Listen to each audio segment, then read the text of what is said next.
औज़ुबिल्लाहिमिनश्शैतानिर्रजीम बिस्मिल्लाहिर्रहमानिर्रहीम अल्लाहुम्मा सल्लि अला मुहम्मद व आलि मुहम्मद व अज्जिल फ़रजहुम। मैं उम्मीद करता हूँ मेरे तमाम स्टूडेंट्स खैर आफियत के साथ होंगे। चैप्टर नंबर 4 हम लोगों ने ऑनलाइन क्लासेस के अंदर एंड कर लिया है।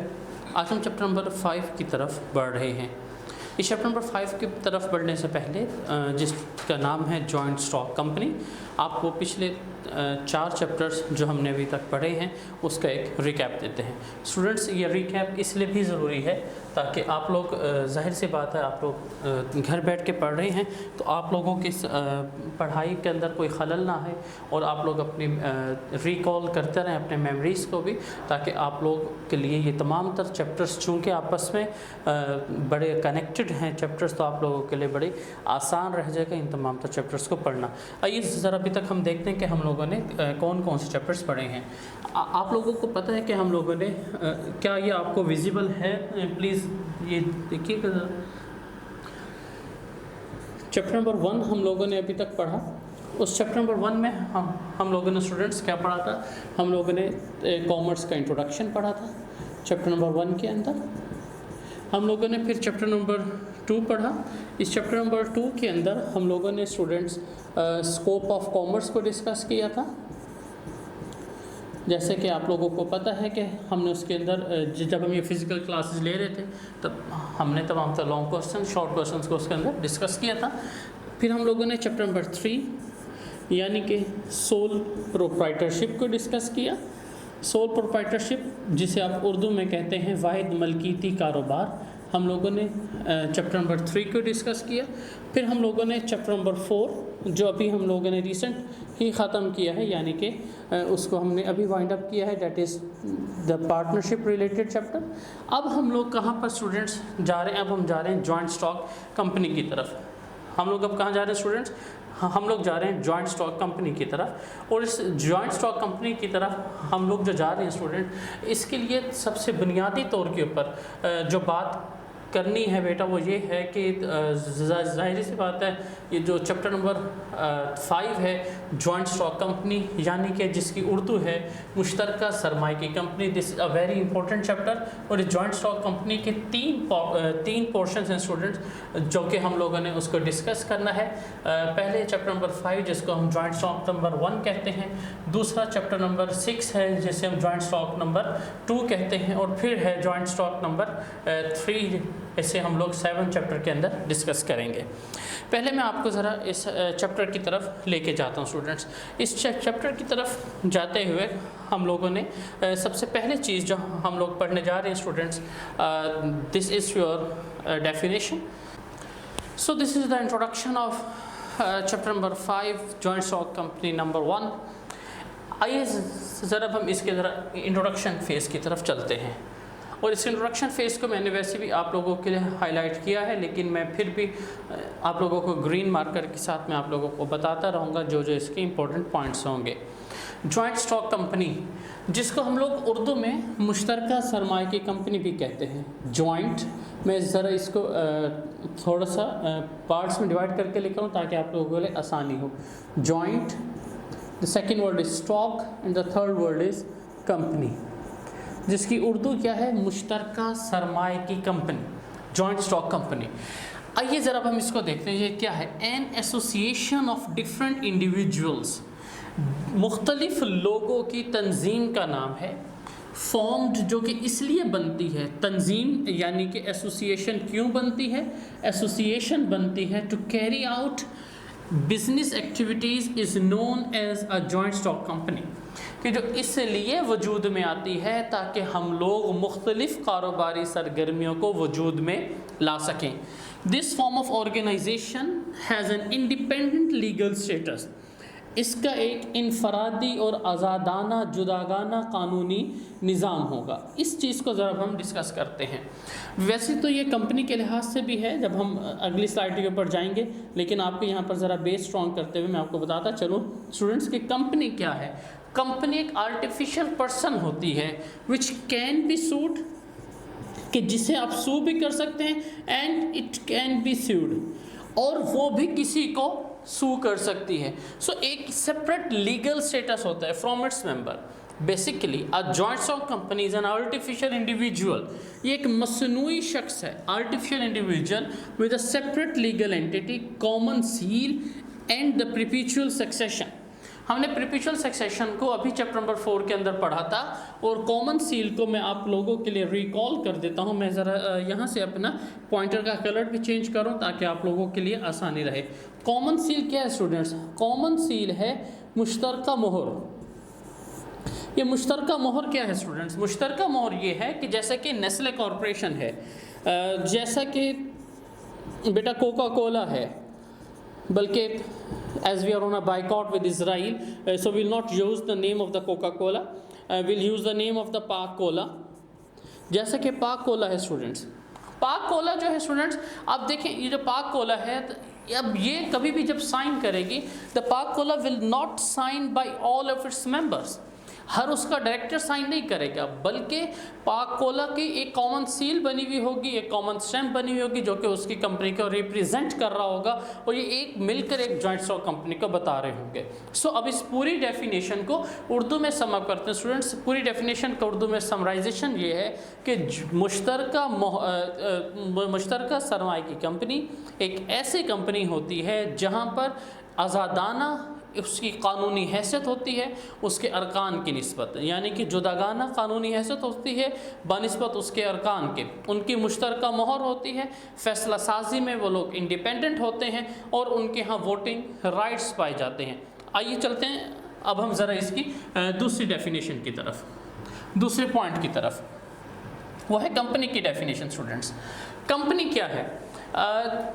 Company is a legal entity, ये एक लीगल एंटिटी है company, formed by a group of people, कि जिसको उसके ग्रुप ऑफ पीपल के थ्रू बनाया जाता है, ऑफ इंडिविजुअल्स टू इंगेज, ताकि वो मसरूफ़ रहे and operate a business enterprises in a commercial और इंडस्ट्रियल कैपेसिटी, कि या तो वो सनती तौर के ऊपर अपनी फर्म को लेकर चलें या अपने जो फर्म है उसको एक सेपरेट एंटिटी दें।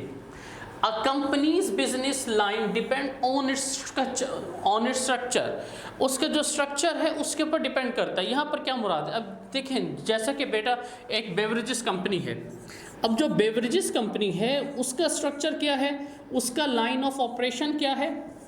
उसका लाइन ऑफ ऑपरेशन तमाम तर ड्रिंक्स हैं। इसी तरीके से कोई स्नैक्स की कंपनी है तो उसका लाइन ऑफ ऑपरेशन क्या है? उसका लाइन ऑफ ऑपरेशन तमाम तर ईटेबल्स हैं। तो हर कंपनी अपने लाइन ऑफ ऑपरेशन के थ्रू ही पहचानी जाती है। Once it is registered with any name, तो जो उसका नेम होगा that name would not be change unless and until there is a certain procedure. यानी कि अगर आप एक बेवरेजेस के नाम से रजिस्टर हुए हैं तो you can not open a separate business unless and until you will not obey a separate legal procedure, जो कि हम चैप्टर नंबर 6 में जाके पढ़ेंगे कि आप लोग कैसे अपना बिजनेस को चेंज कर सकते हैं। सो इसी तनाजुर में दोबारा देखते हैं, a company business line depends on its structure which can range from a partnership to a proprietorship, के यानी कि कंपनी सिर्फ ये नहीं है कि सिर्फ एक फ़र्द वाहिद एक ग्रुप ऑफ पीपल का नाम है, बल्कि ये एक मिल्कियत को भी जाहिर करती है, और इवन अ कॉरपोरेशन, और बाज़ दफ़ा ये कॉरपोरेशन भी बन जाती है। जैसा कि मैंने अभी आपसे बताया, हमारे पास गोरमे है, we have different names, gourmet cola है हमारे पास, पाक कोला है हमारे पास, साफ़ पानी एक कंपनी है बेटा वो हमारे पास है। So all of its depend upon the name of the company, on the line of the operation of the company. So ये कंपनी की डेफिनेशन है। आइए ज़रा इस डेफिनेशन को दोबारा से हम समराइज़ करते हैं। कंपनी क्या है बेटा?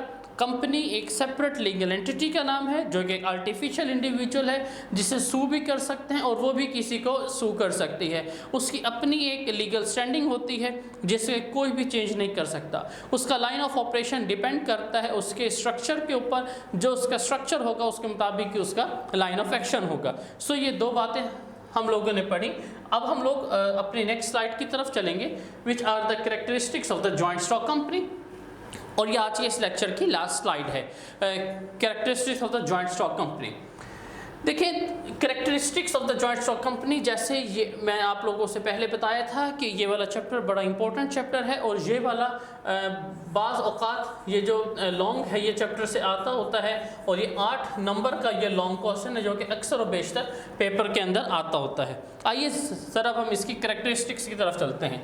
पहली करेक्टरिस्टिक क्या है स्टूडेंट्स, इसकी जो सेपरेट लीगल एंटिटी, अभी इसके ऊपर हम लोगों ने सैर हासिल गुफ्तगू की है, so we are not going to debate on this point again.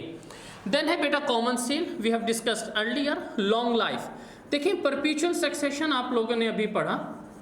परपीचुअल succession है यही, जब हम लोग अकाउंटिंग के अंदर आप लोग पढ़ते हैं स्टूडेंट्स गोइंग कंसर्न का कॉन्सेप्ट, तो वो यही होता है बेटा, कोई भी शख्स जो अपनी कंपनी को इस्टेब्लिश करता है वो कभी भी इस मतमा नज़र के साथ स्टार्टअप नहीं लेता कि मैं इस कंपनी को जो है अभी एंड कर दूंगा, नहीं, बल्कि उसके लिए एम क्या होता है, उसका एम ये होता है कि I will go in a long period, on a long lasting period, the generation after the generation. So this is a concept of the long life of the corporation.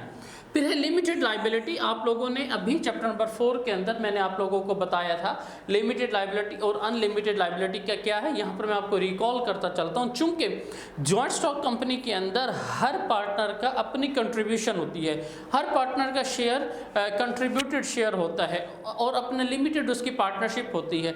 चूंकि limited partnership होती है तो बेटा इसलिए उसकी liability भी limited होती है। फिर है number of member, this is a very very important short question as all of you know, और मेरे तमाम तो स्टूडेंट्स को पहले पता है कि मैंने इसके बारे में बताया हुआ है कि it's a very important both in the terms of short question plus the MCQs। यहाँ से MCQ भी आता है। नंबर ऑफ मेंबर कितने स्टूडेंट्स, इसको बड़ी तवज्जो के साथ देखिएगा, और again change my highlighter, in case of the multi members, अगर तो बेटा मल्टी मेंबर कंपनी है तो मिनिमम नंबर जो है मेंबर्स के वो क्या है बेटा 2, और मैक्सिमम कितने हैं 50। लेकिन अगर आपके पास लिस्टेड पब्लिक कंपनी है तो मिनिमम नंबर्स कितने हैं 7 एंड द मैक्सिमम नंबर कोई लिमिट नहीं है। तो मैं इस पॉइंट को रिपीट कर रहा हूँ स्टूडेंट्स, बड़ी तवज्जो से सुनिएगा। मेंबर्स अरकान की तादाद, मल्टी मेंबर कंपनी है तो कम से कम 2 और ज़्यादा से ज़्यादा 7, कम से कम 2 और ज़्यादा से ज़्यादा 50 सॉरी, और अगर लिस्टेड पब्लिक कंपनी है तो कम से कम 7 और ज़्यादा से ज़्यादा की कोई हद नहीं है। देन है लिमिटेड स्केल। लिमिटेड स्केल जैसे मैंने अभी इससे प्राइर स्लाइड के अंदर आपको बताया था कि ये अपने लाइन ऑफ ऑपरेशन के साथ जुड़े होते हैं, they depend upon their line of operation. ये अपने लाइन ऑफ ऑपरेशन से एक्सीड नहीं कर सकते, they can not bypass their line of operation. ऐसा नहीं हो सकता, जिस नाम से ये रजिस्टर्ड हुए हैं, जिस प्रोडक्ट के साथ रजिस्टर्ड हुए हैं, they are bound to follow that very limitation. फिर है transfer of share, their shares are transferable, spouse को ट्रांसफ़र हो सकते हैं, उनके बच्चों को ट्रांसफ़र हो सकते हैं, कि अदर मेंबर्स को ट्रांसफ़र हो सकते हैं। इन सब की लिटिगेशंस हम लोग इंशाअल्लाह चैप्टर नंबर 7 में जाकर पढ़ेंगे। एंड देन है फाइनेंशियल रिसोर्सेज, ये अपने फाइनेंस को कहाँ कहाँ से मैनेज कर सकते हैं, they can manage from the banks, they can manage from the financial institutions, they can manage from microfinance institutions etc.